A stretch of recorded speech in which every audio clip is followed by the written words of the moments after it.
Hi everyone. So I'm posting my scriptures and I'm posting the reflections.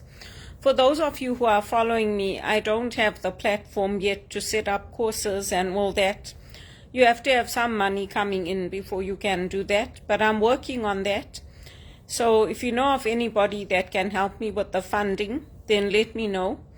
And let me know which companies I can contact and write to.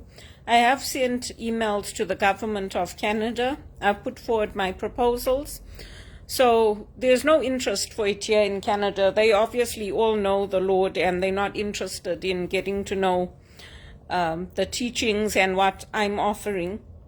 So that's why I'm looking to take it to Zimbabwe and South Africa and places like that, other places. And that's my end goal.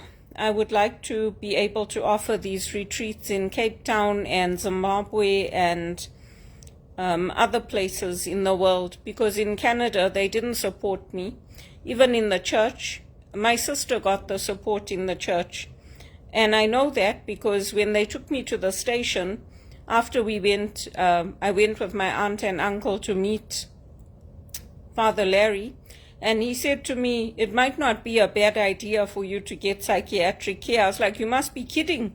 I'm not doing that. After all the years I've spent serving the church and helping and, reporting the truth, I'm not doing that. And besides which, I come from a tradition where I know that psychiatric tradition and treatment is not supported by the priests who believe in exorcisms and who believe in the power of good and evil. So I refused. And, I want the priests to start supporting me. I want them to start supporting me working with Damien Howard, with Peter Knox, with the Jesuits that know me, Kevin Kelly. And yeah, they like me, but so what? What's that got to do with it? It hasn't got anything to do with it. They're also men. We are men and women just like everybody else. And I am not interested in looking at, we did do comparative sections, but if you believe in Jesus, you don't need to go to anybody else. You don't need to go to the Stoics, you don't need to go to the Buddhists, you don't need to go to the Muslims. If you know Jesus, you will fall in love and you will stay in love, and nothing will shake that faith. Nothing. So if you don't want to fall in love with Jesus, stop following me, because I will change your life. I've changed. There's a lot of Muslims that used to work with me. I've changed their hearts. I've changed their minds. They now no longer see the point, and they see the futility in expecting to have 7 brides in heaven and supporting suicide bombing and extremists and all that. I've worked with them at Teleperformance and all that, and they've gone and they've told the managers they're sorry for what they did to me. Unfortunately, those unprovoked attacks affect you, and they affected me badly. They can be verbal, they can be physical, and I'm not supporting what the police are saying, don't fight back. You must be kidding. That's why all the stores are getting robbed.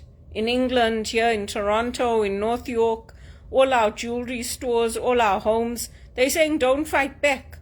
Fight. Fight back.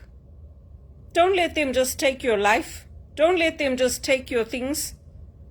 What nonsense is that? I'm supporting what Pierre is saying, that people should be able to have a gun in their home and keep it locked up, and it should be used legally. I'm supporting what Pierre is saying. I'm through with this bullshit about, don't fight back, choose non-violence. So what? So they can come in and rape us and kill us and take our lives and slit our throats and destroy everything we worked for? You must be kidding. My grandfather and my dad, when they used to catch the crooks, they used to hammer them. And my grandfather used to catch them because I used to see them stealing. Then I used to tell him, I said, they're at the back, Papa. They're passing the blankets at the back we had a little opening. It was tiny. They used to pass the blankets through there. So I used to tell him. And then he used to say to me, let's go. Then when we used to get to the entrance to the alley, He used to say, stay here. He used to go from one side, and our next door neighbors, the shop next door, they used to go from the other side, and they would catch them and they would hammer them. The police are hypocrites. Why? Because they want to summon people like me to the police station and threaten us with arrest. And they do things. They even women in their condos. I've seen videos of how they've shot women, how they've hit them. A woman in the police station that Robert De Niro spoke up for, because she said the officer told her move, and she said okay, and he hit her, and he hit her so hard she died on the spot. So the police mustn't be hypocrites. They are doing a job, yes, but you know what? We are citizens of this country, and we also have a say. I wanted to fill out that link that they wanted for their strategy, but when I clicked on it, it wasn't working. I'm not supporting it. It's bullshit. It's bullshit. Well, how do you think they killed Jesus? You think if all the people had fought back against them, they would have killed him? Bullshit. I'm not supporting it. And if people think I won't fight, I will fight for my life. I fought. Even in junior school, I fought. When the blacks used to attack me, I fought back. I hammered them. Don't play. This is not a joke. It's not a joke. The police should think very carefully about what they're saying. And I mean it. If you follow me, you will fall in love with Jesus and you'll stay in love. You look at what Elvis Presley did. You look at what Muhammad Ali did. They say that he had the gift of prophecy, Muhammad Ali, and he could change things. That thing about that paper that he put on that guy's hand and it was getting hot, it's not a joke. He was gifted.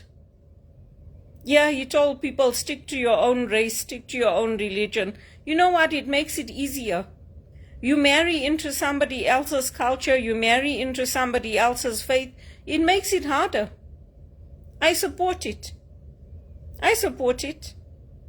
That's why even when they took me to the Hindu temple and all that, I told them, the priest asked me, he said, this is when I went home most recently, he said, I've got somebody and everybody speaks very highly of you and you're a spiritual director and I know that. But he said, would you be open to marrying a Hindu? And I said, and then if I have children, are you going to let me bring them up as Christian in the Catholic faith? And he said, no. So I said, then I'm not interested. I'm very good at what I do. And then he said, okay, I understand. And the woman, she took me inside and she gave me a blessing, his wife. I went with my neighbor's wife. She gave me a blessing and he also gave me a blessing. They told me, they said, things are going to come right for you. Don't worry about the money. You're going to have a lot of money. They said, you just carry on following Jesus. And that's what I'm doing. And everybody's told me that. The Muslims also told me that. I will change you. You won't want anybody else once I'm finished. You want to follow the Stoics and Buddha and all of them, go ahead. They're not like Jesus. And don't trust the police. There's good police and there's bad police. What the hell? Don't fight back. You must be kidding. If they come to attack me, I'll fight back. I'm like that guy on the bus that pushed that guy off who was trying to cut his neck. I'll fight back. Everybody stands by and just watches. Since when? What an awful, evil world we're living in.